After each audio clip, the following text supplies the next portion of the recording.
Hi friends, today we'll discuss about the scalp. The scalp can be studied under the following headings. First one is definition, next one extent, and then structure, and then blood supply. After that, nerve supply, lymphatic drainage, and clinical aspects. Now first we'll see the definition of the scalp. The scalp is the soft tissue covering the cranial vault. See, this is the scalp.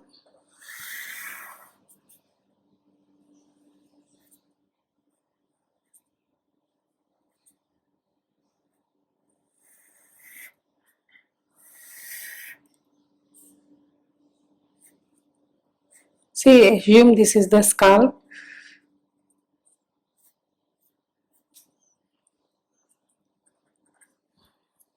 This is the scalp.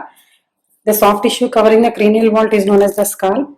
If you see the extension, anteriorly it extends up to the supraorbital margin.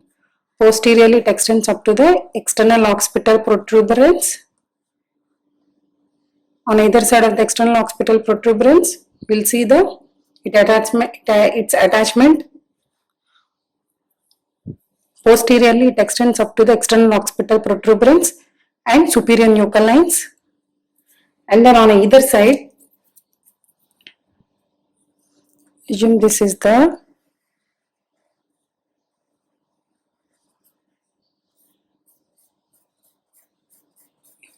ear. On either side, it extends up to the superior temporal lines. So this is the extension of the scalp. Next, we'll see the structure of the scalp. If you see the scalp, in the name itself, there is a code. First, S for skin, and then C for connective tissue proper, A for aponeurosis, L for loose areolar tissue, P for pericranium. Okay, now we will see the structure of the scalp in detail.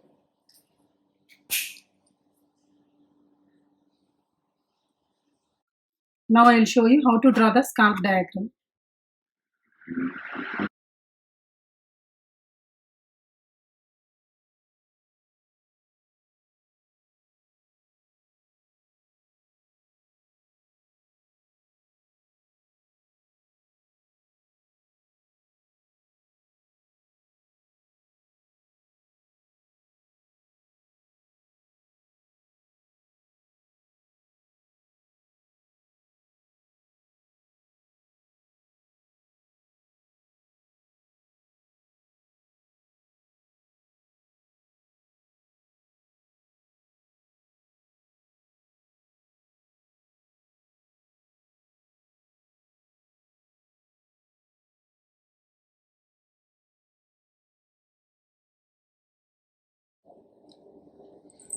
So this is the diagram of the scalp from outside to inside. First layer is the skin.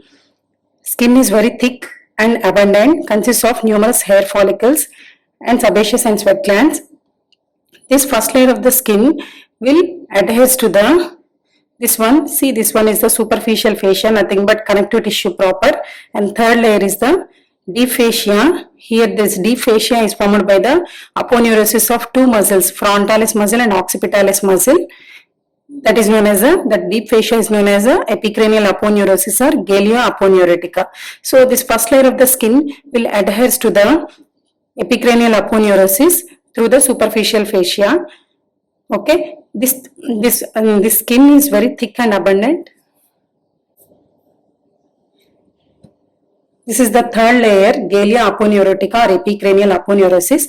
Before seeing this layer, you have to know two muscles, occipitalis muscle and the frontalis muscle. Assume this is the skull.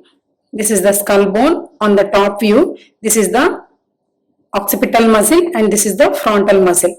This occipital muscle, see, this is the external occipital protuberance. having superior nuchal lines, inferior nuchal lines and highest nuchal lines.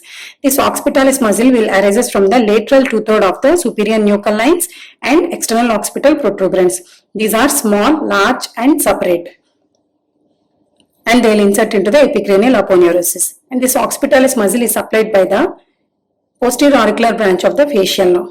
Now we'll see this is the frontalis muscle. This frontalis muscle is long and narrow, and they are attached in its median plane. These arises from the skin of the eyelid along with corrugator supercilia and orbicularis oculi muscle. This is supplied by the superficial temporal branch of facial nerve. Both these muscles, they will insert into the epicranial aponeurosis. On the back side, if you see the attachment of epicranial aponeurosis, this epicranial aponeurosis, nothing but deep fascia, will passes between the two occipitalis muscle, and it is inserted at the level of external occipital protuberance and also at highest nuchal lines. On either side, they will insert at the superior temporal lines. At the level of superior temporal lines, they will give a small extension which covers the temporal fascia, and this extension will attach us to the zygomatic arch. That is about the Galea aponeurotica. This Galea aponeurotica will attach us to the skin through the dense and fibrous superficial fascia in the center. Next, we will see the loose areolar tissue. This is the loose areolar tissue, which is the dangerous area of the skull. Before going to the loose areolar tissue, the above three layers are the known as surgical layers of the skull or skull proper. Now we will see the fourth layer, loose areolar tissue. This loose areolar tissue is known as a dangerous area of the skull. Anteriorly, it extends through the, see here, for this one diagram will be there.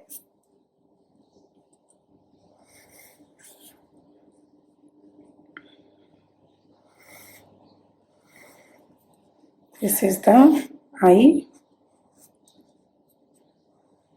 and this is the conjunctiva. Here, for example, I think this is the epicranial aponeurosis with frontalis muscle. This is the eyelid. It arises from the eyelid.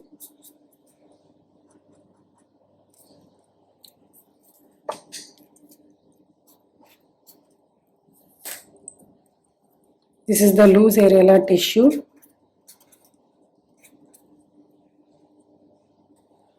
So, due to the attachment of this frontalis muscle, there is no attachment of bony attachment. Directly it arises from the skin of upper eyelid.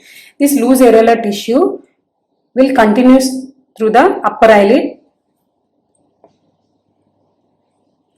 and then it acts as a medium for the passage of emissary veins, which connects the extracranial veins to the intracranial veins. Next layer is pericranium. This pericranium is loose entire over the surface of the skull except at the level of sutures. At the level of the sutural ligaments, it binds the pericranium with the endocranium. This is the endocranium, and this is green colored part is the pericranium. Okay, this is the fifth layer.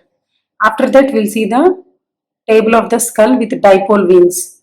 Next, this is the fold of dura mater having the superior sagittal sinus passing its emissary veins to the level of up to superficial fascia having the vessels and nerves. This is about the structure of skull.